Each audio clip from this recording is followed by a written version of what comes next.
આજે 4 એપ્રિલના રોજ ગુજરાત રાજ્ય પરીક્ષા બોર્ડ દ્વારા મુખ્યમંત્રી જ્ઞાન સાધના મેરિટ સ્કોલરશીપ અંતર્ગત ધોરણ 8માં અભ્યાસ કરતા વિદ્યાર્થીઓની પરીક્ષા યોજાઈ હતી. આજે લખતર શહેરમાં આવેલ શ્રી મોડલ સ્કૂલ લખતર, શ્રી ભાવગુરુ વિદ્યાલય લખતર અને શ્રી બ્રિલિયન્ટ સ્કૂલ લખતર મળી કુલ 3 પરીક્ષા કેન્દ્રો પર પરીક્ષાનું આયોજન કર્યું હતું. યોજાયેલ મુખ્યમંત્રી જ્ઞાન સાધના મેરિટ સ્કોલરશીપની પરીક્ષામાં લખતરમાં કુલ 894 વિદ્યાર્થીઓના નામ નોંધાતા પરીક્ષા માટે બેઠક વ્યવસ્થા કરાઈ હતી. જેમાંથી 741 વિદ્યાર્થીઓ હાજર રહ્યા હતા.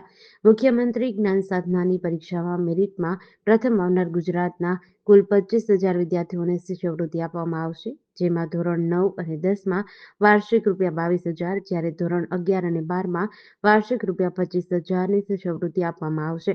ત્યારે લખતરના 3 પરીક્ષા કેન્દ્રો ઉપર સીએમ જ્ઞાન સાધના મેરિટ સ્કોલરશીપની પરીક્ષા યોજાતા પોલીસ દ્વારા ચુસ્ત બંદોબસ્ત ગોઠવ્યો હતો. જીડીસી ન્યૂઝ સાથે જયેન્દ્રસિંહ ઝાલા, લખતર.